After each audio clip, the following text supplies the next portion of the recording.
आपल्या लेकरांना आपण चांगले दृष्टिकोन सुद्धा शिकवायला पाहिजे. शाळेमध्ये प्रत्येक कोण शिकवला जातो, शाळेमध्ये प्रत्येक कोण शिकवला जातो. लघुकोण असेल, काटकोण असेल, त्रिकोण असेल, चौकोन असेल, षटकोन असेल. पण दुर्दैव हे आहे की शाळेमध्ये दृष्टिकोन शिकवला जात नाही. तो दृष्टिकोन आपण आपल्या मुलांना दिला पाहिजे. बघा, मी नेहमी सांगत असते, एखाद्याच्या दृष्टीचं ऑपरेशन होऊ शकेल बरं का, पुन्हा ऐका बरं का, एखाद्याच्या दृष्टीचं ऑपरेशन होऊ शकेल, पण कुणाच्या दृष्टिकोनाचं ऑपरेशन मात्र कधीच होऊ शकत नाही. एखाद्या व्यक्तीच्या मनात एखाद्या व्यक्तीबद्दल वाईट विचार आहेत, त्याला किती तुम्ही सांगा, किती बोला की बाबा तो तसा नाहीये, पण त्याच्या मनात त्याच्याबद्दल जे विचार ठरलेले आहेत ना, त्याच्या मनाने ठरवले हा असा आहे, त्याला किती सांगा, त्याच्या बुद्धीमध्ये ते बसत नाही. सांगायचंय मला, ऑपरेशन दृष्टीचं होतं, दृष्टिकोनाचं ऑपरेशन अजूनपर्यंत होत नाही, डॉक्टर करू शकला नाही. बघा, आणि मी नेहमी सांगत असते, दुनियाला काय वाटतंय याच्यापेक्षा दुनिया बनवणारा काय वाटतंय हे जास्त महत्वाचं आहे. बघा, हे जास्त महत्वाचं आहे. त्याच्याकडे जायचंय ना, तिथं तोंड दाखवायचंय. आपण किती काळे काम केले, काळे कारनामे, सगळं त्याच्याकडे लेखाजोखा आहे आपला. किती पाप केले फेडायचंय, कोणत्या पापाची कोणती सजा आहे, हे सगळं ज्यांनी ऐकलं, ज्यांना समजतंय, ती माणसं पाप नाही करू शकत, बरं का, नाही करू शकत.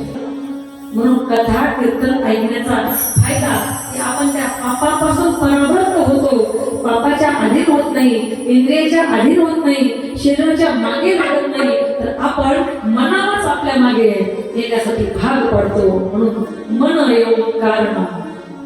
बघा, मन हे कशासाठी, बंधनाला आणि मोक्षाला सुद्धा मनच कारण होते. बरं का, मी सांगते, चुकीच्या गोष्टी आपल्या मुलांना जागीच समजावून सांगितलं पाहिजे.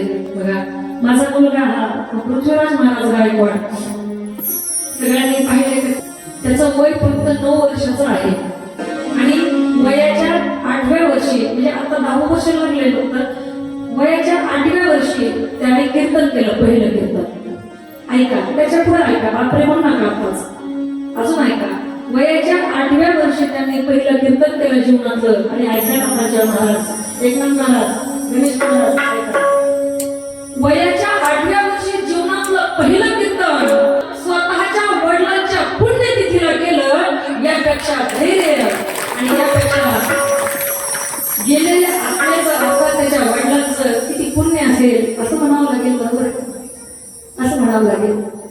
तेव्हा तू नाचतही असतील, आज माझा मुलगा माझ्या पुण्यतिथीला कीर्तन करतोय. दुःख तर आहेच हो, दुःखाला काही मर्यादा नाहीये, अमर्याद असं दुःख नाही. तुमच्या ठोसर काकूने पाहिलेले माझ्या पतिराजाचा, जाबाई म्हणायच्या. आम्ही कीर्तनाला गेलो होतो बरंच, आम्ही एकत्र राहिलो होतो जाधव काकांच्या बिल्डिंग मध्ये. 8व्या वर्षी पहिलं कीर्तन केल्यानंतर आज वयाच्या 9.5 वर्षापर्यंत महाराजांचे 9-10 कीर्तन झाले. तर आणि सगळे युट्यूबला आहेत. पृथ्वीराज महाराज गायकवाड पाटील या नावानं त्यांचं चॅनल आहे. प्रत्येक जण चॅनलला सबस्क्राईब पण करा आणि कीर्तन ऐका, आशीर्वाद म्हणून लाईक कमेंट करा आणि घंटीचं बटन दाबायला बोला. मला कधी काय वाटतं माहिती का, कि हे भगवान तेरा भी कोई दाखिया होता, हे भगवान तेरा भी कोई दाखिया होता, जो हमसे बिछड़ गए हैं, उनका संदेशा कभी तो तुम नमस्कार शिव हर महादेव. आपल्या लेकराला, आपल्या मुलांना आपण योग्य वयामध्ये संस्कार लावणं गरजेचं आहे. त्यांना खूप मोठा अधिकारी नाही बनवू शकला तरी सुद्धा एक चारित्र्य संपन्न व्यक्ती बनवायला कधीच विसरू नका. बरं का, कधीच विसरू नका.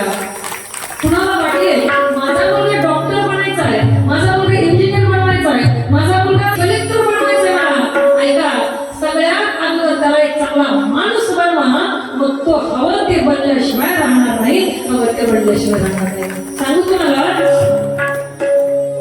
बघा, तुमच्याकडे आणि तुमच्याकडे चारित्र्य जर नसेल तर बाकीच्या 100 गुणावर ते पाणी फिरते बरं का.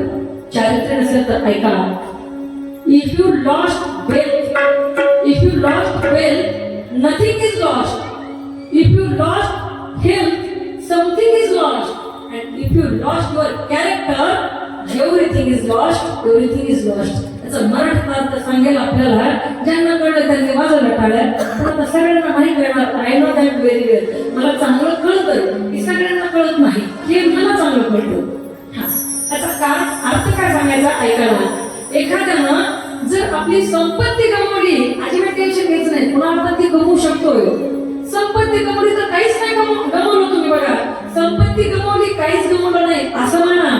एखाद्याला हेल्थ म्हणजे आपलं शरीर, आरोग्य, जर आपलं आरोग्य गमावलं तर काहीतरी तिथं लॉस आहे, कारण आरोग्य तुम्ही पुन्हा गमावू शकत नाही. पण एकदा का तुम्ही तुमचं कॅरेक्टर अर्थात चारित्र्य गमावलं तर पुन्हा ते चारित्र्य आपल्याला कधीच भेटू शकत नाही. म्हणून आपण प्रत्येकाला चारित्र्य संपन्न असणं अत्यंत गरजेचं आहे आणि ती आपल्या देशाची शान आहे. ते आपल्याला राखायचे. संत महात्मे या भूमीमध्ये येऊन गेले, त्यांनी आपल्याला हा मार्ग दाखवलाय. मार्ग दाखवून दिले आधी दयानिधी संतते. म्हणून आपली मुलं चारित्र्य संपन्न बनवा. म्हणजे जगात कुठल्या मुलीवर अन्याय अत्याचार होणार नाही. बघा ते कोणते बोलू का. बघा आपण आपल्या मुलींना सांगत असतो, मुलींना, बाई तू पोरगी आहे, तू मुलगी आहे, तू काय कर 7च्या आत घरात ये. तू काय कर 7च्या आत घरात आलीच पाहिजे. आपण जसं या मुलीला सांगतो तसं माझी विनंती आहे आपल्या समोर बसले, माझ्या समोर बसलेल्या सर्व पितृवर्गाला, माता मावल्यांना माझी विनंती आहे, ज्याप्रमाणे तुम्ही मुलीला म्हणता बाई तू 7च्या आत घरात आली पाहिजे, त्याचप्रमाणे तुमच्या मुलाला सुद्धा सांगा बाबा तू 9च्या बाहेर अजिबात घरातून गेला नाही पाहिजे. 9च्या नंतर घरातून बाहेर गेलाच नाही पाहिजे.